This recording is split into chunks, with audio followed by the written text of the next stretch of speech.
Ravi de vous retrouver sur Arte pour un nouveau numéro du Dessous des cartes. Aujourd'hui, on démarre avec le visage de celui qui restera pour toujours, celui de la Russie en Afrique. Evgeny Prigojine, longtemps bras armé du Kremlin à travers la milice Wagner, notamment pour mener la guerre de l'information et de l'influence russe sur le continent africain. Prigojine mort en août 2023 dans un mystérieux accident d'avion après avoir défié le pouvoir de Poutine, mais laissant derrière lui de nombreux fans, comme en témoignent ses drapeaux, portraits à son effigie et fleurs déposés dans de nombreuses villes de Russie après sa mort. L'Afrique et la Russie, une longue histoire que nous avons choisi de vous raconter aujourd'hui. Une histoire qui a démarré bien avant celle de Wagner, vous allez voir. L'Afrique, un continent sur lequel Moscou a investi depuis plusieurs décennies, jouant notamment la carte de l'anti-Occident. Voyons comment et avec quels résultats.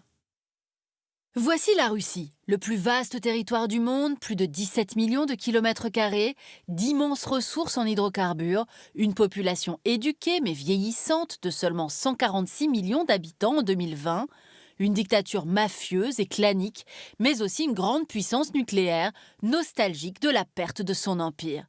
Et voici maintenant l'Afrique, un continent de 30,4 millions de kilomètres carrés, 54 États, une grande variété de situations politiques et de ressources, 1,350 milliard d'habitants, la population la plus jeune et la plus dynamique au monde. La moins riche aussi, 6 000 $ par an et par habitant en moyenne, c'est 6 fois moins que le pouvoir d'achat d'un Russe. Entre la Russie et l'Afrique, les alliances géopolitiques remontent aux luttes d'indépendance contre les empires coloniaux des années 1950.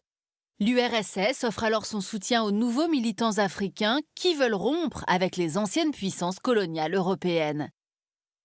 En Afrique occidentale française, des indépendantistes bénéficient à l'époque d'aides militaires et financières de Moscou aux grandes dames de la France.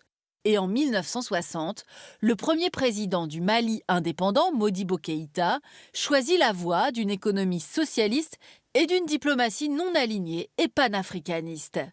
Comme lui, d'autres dirigeants africains sont soutenus par l'URSS. Patrice Lumumba au Congo, Sékou Touré en Guinée, Kwame Nkrumah au Ghana, Nelson Mandela qui lutte contre l'apartheid en Afrique du Sud. L'Afrique devient ainsi un terrain de la guerre froide où les blocs occidentaux et communistes s'affrontent par procuration. L'URSS aide militairement les régimes communistes en Éthiopie, en Angola, au Mozambique et s'allie les faveurs de plusieurs gouvernements sympathisants. Enfin, un vaste programme universitaire permettra à 25 000 étudiants au total de se former en URSS, notamment à l'université Patrice Lumumba de Moscou. 1991, suite à l'effondrement de l'URSS, la Russie délaisse le continent africain. Mais l'arrivée de Vladimir Poutine au pouvoir en 2000 va marquer le début d'un lent réinvestissement russe. Première étape symbolique en 2006, la visite du président en Afrique du Sud et au Maroc.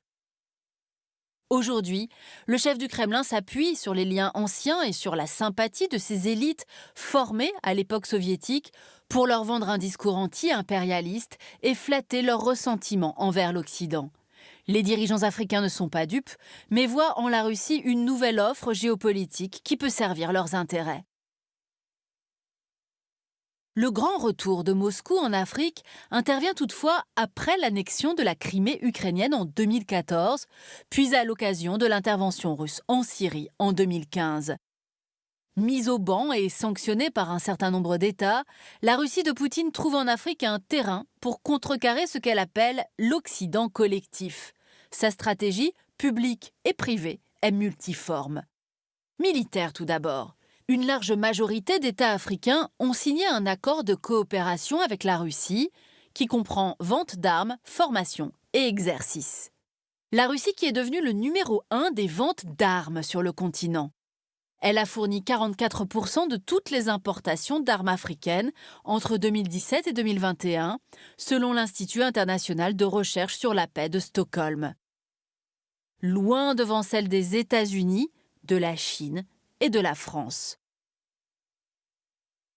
La Russie a également exporté des sociétés militaires privées qui ont été plus ou moins actives dans une douzaine de pays africains. Nous y reviendrons. Sur le plan industriel ensuite, Moscou a signé de nombreux accords de coopération dans le domaine du nucléaire et des sociétés russes investissent dans les mines et les hydrocarbures. Les investissements et prêts russes restent pourtant sans commune mesure avec ceux de l'Europe ou de la Chine. Pour la plupart des gouvernements africains, la Russie est un partenaire commercial parmi d'autres. Mais la Russie est une grande puissance céréalière et certains pays africains sont très dépendants des importations de blé russe, on le voit sur cette carte. Cela permet à Moscou d'exercer des menaces de rupture d'approvisionnement alors que l'Afrique est durement touchée par les pénuries alimentaires depuis la guerre en Ukraine. Et cela permet aussi à Poutine de promettre des livraisons gratuites de céréales à des alliés africains tout en bloquant les ports ukrainiens de la mer Noire. Pour influencer ses partenaires africains, la Russie dispose enfin d'une autre arme, son poids sur le marché des hydrocarbures. Exportatrice de pétrole et de gaz et membre de l'OPEP+, la Russie a fait pression sur l'Algérie et le Nigeria, les deux principaux producteurs africains d'hydrocarbures, pour qu'ils n'augmentent pas leurs exportations vers l'Europe, les Européens cherchant, après l'invasion de l'Ukraine, de nouveaux fournisseurs afin d'éviter les hydrocarbures russes. Parallèlement, le Kremlin mène une vaste offensive de charme diplomatique. Le ministre des Affaires étrangères, Sergueï Lavrov, a ainsi visité de nombreux pays amis sur le continent. Et en 2019 à Sotchi, puis en 2023 à Saint-Pétersbourg, deux grands sommets Russie-Afrique ont réuni en grande pompe plus de 40 chefs d'État ou ministres africains autour du président russe. Objectif : contourner les sanctions économiques occidentales et promouvoir un nouvel ordre international multipolaire. Mais pour cela, il faut convaincre des États africains bien divisés depuis le début de la guerre. Seul l'Érythrée a voté contre la résolution de l'ONU de mars 2022, exigeant que la Russie cesse immédiatement d'employer la force contre l'Ukraine. 17 pays, dont l'Algérie et l'Afrique du Sud, des poids lourds et alliés de vieille date, se sont, eux, prudemment abstenus. 8 pays n'ont pas participé au vote et 27 ont voté pour la résolution. Un bilan mitigé donc pour Moscou. Parallèlement, la lutte informationnelle bat son plein. Une galaxie d'influenceurs et de médias pro-russes installés par Evgueni Prigojine ont mené de nombreuses opérations de désinformation partout sur le continent, avec plus ou moins de succès. En mai 2022, une vidéo de cadavres enterrés à Gossi, au nord du Mali, a ainsi été relayée par les influenceurs pro-russes pour accuser l'armée française de crimes de guerre, une opération informationnelle démontée grâce à la publication de l'enregistrement d'hommes de Wagner en train d'installer les corps. Et en Afrique, la Russie a longtemps pratiqué la sous-traitance de ses opérations les moins avouables au groupe privé d'Evgueni Prigojine, financé en partie par l'État russe et en partie par l'accaparement des richesses africaines. Wagner a opéré sur le continent pour le compte du Kremlin et pour ses propres intérêts. Voyons comment. Voici les pays où la société Wagner a été active à divers degrés depuis 2017. Selon un business model éprouvé, mercenaires et propagande sont mis au service des dirigeants en échange d'accès aux ressources de leur pays. D'autres pays africains auraient été concernés par les projets d'implantation de Wagner, mais la plupart n'ont pas abouti. En 2017, les premiers pas des milices Wagner sur le continent se font en Libye, où elles se battent avec les troupes du maréchal Haftar contre le gouvernement officiel de Tripoli. Elles se battent également au Soudan, aux côtés du président de l'époque, Omar el-Béchir, venu en visite à Moscou quelques mois plus tôt. La holding de Prigojine y gagne des contrats pétroliers en Libye et des mines d'or au Soudan.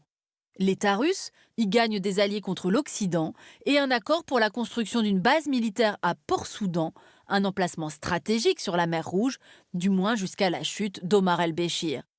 La même année, le rapprochement entre la Russie et la République centrafricaine permet à Wagner de s'établir à Bangui, alors que l'armée française vient de mettre fin à son opération de maintien de la paix dans ce pays en guerre civile chronique. L'entreprise Wagner s'installe au cœur du pouvoir du président Faustin Archange Touadéra. Elle exploite les diamants, l'or et les forêts et finance plusieurs médias anti-français. 2021, c'est au Mali que les Russes font leur plus grosse prise dans la guerre d'influence qui les oppose à la France. Après 2 coups d'État militaires, Le nouveau pouvoir à Bamako choisit les milices Wagner pour lutter contre les groupes djihadistes sahéliens, puis renvoie les soldats français chez eux l'année suivante. Un camouflet pour Paris, dans son ancienne colonie au Sahel, d'autant que le Burkina Faso voisin souhaite prendre le même chemin. Été 2023, c'est cette fois le président du Niger qui est renversé par des militaires, lesquels exigent le départ de l'armée française.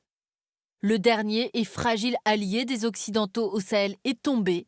La Russie et son discours anti-impérialiste séduisent toujours une partie de l'opinion, malgré les meurtres de centaines de civils et l'emprise toujours plus grande des réseaux islamistes au Sahel.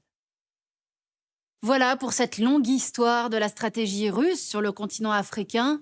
Pourtant, si Moscou, on l'a dit, a beaucoup investi dans cette région du monde, de nombreux observateurs notent une survalorisation et une hypermédiatisation de cette influence russe qui ne résiste pas longtemps à la réalité des chiffres. D'un point de vue commercial, la Russie reste loin derrière l'Europe et la Chine.